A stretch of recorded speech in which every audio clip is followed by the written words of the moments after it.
வரவேற்பு நிகழ்விலே கலந்து கொண்டிருக்கின்ற கண்ணியத்திற்குரிய பௌத்த மதகுரு அவர்களே, கண்ணியத்திற்குரிய இஸ்லாமிய மதகுரு அவர்களே மற்றும் இந்த வன்னி பாராளுமன்ற உறுப்பினர் கௌரவ விஷால் கல்லூரி அவர்களே, அதோடு இன்றைய இந்த நிகழ்வுடைய நாயகர்களாக விளங்கிக் கொண்டிருக்கின்ற இந்த அவையினுடைய தவிசாளர் மற்றும் உபதவிசாளர் மற்றும் கௌரவ உறுப்பினர்கள் மற்றும் அந்தந்த கட்சி சார்ந்த ஆதரவாளர்கள், பழைய தவிசாளர்கள், செயலாளர்கள், இந்த நகர சபையினுடைய உத்தியோகத்தர்கள், பள்ளியினுடைய தலைவர் தலைவர்கள் அத்துணை பேரையும் நான் இந்த நேரத்திலே அன்போடு வணங்கி நிற்கின்றேன்.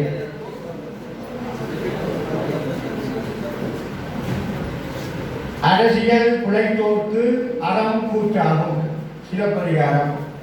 அதாவது தமிழுடைய மிக பாரம்பரிய பழம்பெரும் காப்பியங்களில் ஒன்றாகிய சிலப்பதிகாரத்திலே சொல்லப்படுகிற விடயம், அரசியல் பிழைத்தால் அறம் கூற்றாக நிற்கும், தர்மம் வந்து அதை தண்டிக்கிறது. இது இன்றைக்கு நேற்று சொல்லப்பட்ட விடயமல்ல, பல்லாயிரம் ஆண்டுகளுக்கு முன்னர் சிலப்பதிகாரத்திலே இளங்கோவடிகள் குறிப்பிட்டிருந்தார். எனவே அரசியல் என்பது வெறுமனவே ஒரு போட்டி முரண்பாடுகள் மத்தியிலே உருவாகி சமரசத்திலே வந்து இணைந்து பிறகு ஒரு முரண்பாடுகளை தோற்றுவிக்கின்ற நிலை இப்பொழுது நகர சபைகளை நாங்கள் காணக்கூடியதாக இருக்கின்றது. இது ஆச்சரியங்கள் என்னவென்றால், கடுமையாக எதிர்த்தவர்கள் கடுமையாக போட்டியிட்டவர்கள் எல்லாரும் மாறி ஆதரவு என்ற சூழல் எல்லாம் இந்த நகர சபையிலே நடந்து கொண்டிருக்கும். ஒரு வித்தியாசமான அனுபவம். அதாவது அரசியலில் நிரந்தர எதிரியும் இல்லை, நிரந்தர நண்பரும் இல்லை என்று சொல்லுவார்கள். ஆனால் இந்த சபைக்குள்ளே நாங்கள் வந்துவிட்டோம் என்று சொன்னால் அதற்கு பிறகு நாங்கள் அரசியல் சார்ந்த பரிவாங்கங்கள் இல்லாமல் இந்த மன்னாருடைய அபிவிருத்தியினை நாங்கள் மையமாக கொண்டு நகர வேண்டும். எல்லாருக்குள்ளேயுமே ஒரு விதமான ஒரு விடவிடப்போன்று இருக்கின்றது. அப்படி ஒரு முஸ்லீம் சமூகம் வந்தால் அந்த முஸ்லீம் சமூகத்திற்கு ஆதரவான செயல்பாடுகள் இடம்பெறும், ஏனைய சமூகங்கள் பாதிக்கப்படும். ஒரு தமிழ் சமூகத்துடைய தமிழாளர் வந்தால் தமிழ் சமூகத்திற்குரிய செயல்திட்டங்கள் நன்றாக நடைபெறும். ஒரு இஸ்லாமிய அல்லது கத்தோலிக்கர்களுக்குடைய அப்படி எல்லாமே இருக்கும். நீங்க சைவக்காரனாக வந்தால் கத்தோலிக்கர்களுக்கும் இஸ்லாமியர்களுக்கும் ஒரு பெரிய பிரச்சனை இருக்கும். அப்படி ஒரு மனநிலை இந்த மன்னநிலை நீண்ட காலமாக உருவாகி இருக்கிறது. அந்த நிலையிலிருந்து நாங்கள் மாறுபட வேண்டும் என்றால் கடந்த காலங்களிலே எல்லா மதத்தினுடைய தலைவர்களும் இருந்து நிறைய பணிகளை செய்திருக்கிறார்கள். அது தமிழ் அரசியல் கட்சிகளாக இருந்தாலும் சரி, எங்களுடைய இஸ்லாமிய அரசியல் கட்சிகளாக இருந்தாலும் சரி, எல்லா கட்சிகளிலிருந்தும் இந்த மண்ணுக்கு பாரிய ஒரு பயனுள்ள விடயங்கள் நிறைவேறி இருக்கின்றது.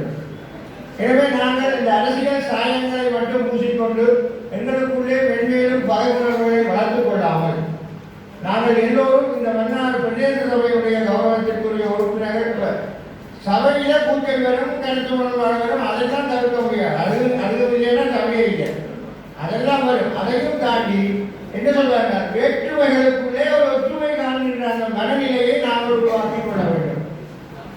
எனக்கு இந்த முறை வந்தவங்க கூட என்ன சொன்னாங்க, நல்ல பிள்ளை என்று நான் கேள்விப்பட்டேன். அது மாதிரி முதல் முறைக்கு எங்களுடைய அவரும் வந்தவுடனே எல்லா சமூக தலைவர்கள் அவங்களோட சந்தித்தார்கள். பிறகு என்ன நடந்தது அது ஒரு விடயம். ஆரம்பத்திலே எல்லாம் சிறப்பாக இருந்ததும் பிறகு எப்படி இருக்குமோ தெரியாது. நான் சொல்றேன், நீங்க யாரையும் தூக்கி தலையில வைக்கணும் இல்லை, எல்லாருடைய பிரச்சனைகளையும் நியாயமாக யார் பக்கமான விஷயங்கள் நியாயமாக இருக்கிறதோ அந்த நியாயத்தின்படி நடந்து கொண்டவர்கள் கடவுள் அதை எங்களிடத்திலே பார்த்துக்கொள்வோம். எனவே நான் நீண்ட நேரம் கலைக்கவில்லை. ஏன்னால் நீங்கள் எல்லாரும் பெரிய பழம்பெரும் அரசியலே என்ன சொல்றது, விழா போட்டு பழம் இருந்து திருப்பி விழா போட்டு ஆக்கிருக்கிறீங்க. நான் என்ன சொல்ல வரேன் என்றால், நாங்கள் எங்களுடைய சமூகம் எங்களுடைய பிரதேசம் என்பது ஒரு வளர்ச்சிக்குரிய பிரதேசமாக மாற வேண்டும். சரியான முறையிலே இனங்கண்டு அபிவிருத்திகள் சரியான முறையிலே பாகுபாடின்றி இடம்பெற வேண்டும். மற்றது சபையினுடைய நடவடிக்கைகள் வெறுமனவே மற்றவர்கள் பார்க்கிறது போல கேலி கூத்துகளுக்கு உள்ளாகாமல் நாங்கள் சிறப்பான முறையிலே இந்த சபையை கொண்டு போக வேண்டும். எனவே இந்த சபை சார்ந்த உங்களுடைய அபிவிருத்தியோ இல்லை முன்னெடுப்புகளுக்கு நாங்கள் இந்த சர்வமத தலைவர்களிடையே எங்களுடைய முழுமையான ஒத்துழைப்பு உங்களுக்கு எல்லாம் கிடைக்கும் என்று கூறிக்கொண்டு இதேபோல் நான் ஒரே ஒரு கோரிக்கையை இந்த இடத்திலே முன்வைக்கிறேன். என்னென்னு சொன்னால், இந்த பிரதேச சபைகளுக்கும் நகர சபைகளுக்கும் ஒரு அதிகாரம் இருக்கின்றது. என்றால் இந்த ஞாயிற்றுக்கிழமைகளில் நடைபெறுகின்ற பிரத்யேக வகுப்புகளை நிறுத்த வேண்டும். சுமார் ஓயர் படிக்கின்ற பிள்ளைகளுக்கு யாழ்ப்பாணத்தில் இருந்து ஆசிரியர்கள் இங்கே வருவதாக சொல்லுகிறார்கள்.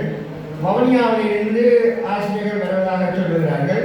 அப்படி ஓயர் படிக்கிற மாணவர்களை தவிர ஒரு முதலாம் ஆண்டிலிருந்து 10ஆம் ஆண்டு வரைக்கும் உள்ள மாணவர்கள் ஞாயிற்றுக்கிழமைகளிலே காலை 8 மணி முதல் 12 மணி வரை அவருடைய மறைக்கல்வி மதரச வகுப்புகள் அறநிலை பாடசாலை வகுப்புகளுக்கு அந்த பிள்ளைகள் செல்வதற்கு இந்த பிரத்யேக வகுப்புகளும் தனியார் கல்வி நிறுவனங்களிலே வீடுகளிலே பிரத்யேகமாக எடுக்கப்படுகின்ற வகுப்புகளும் பெரும் தடையாக இருக்கின்றது.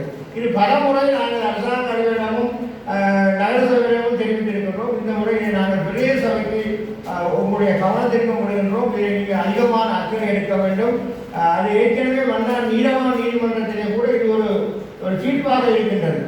எனவே இந்த விடயத்திலே நீங்கள் அதிகமாக அக்கறை எடுத்து ஞாயிற்றுக்கிழமைகளிலே சமய கல்விகள் நடைபெறுவதற்கு ஒரு உந்துகோலாக இந்த மன்னார் பிரதேச சபை இயங்க வேண்டும் என்று என்னுடைய ஒரு பணிவான கோரிக்கையும் நான் இந்த இடத்திலே முன்வைத்து இந்த நேரத்திலே என்னையும் அழைத்து சந்தர்ப்பத்தை தந்தமைக்காக இந்த பிரதேச சபையுடைய தவிசாளர் உள்ளிட்ட நிர்வாகிகள் மற்றும் பிரதேச சபையுடைய செயலாளர் உள்ளிட்ட உத்தியோகத்தர்கள் அனைவருக்கும் நன்றி பாராட்டி விடைபெறுகிறேன். இன்பமே என்னாலும் துன்பமில்லை.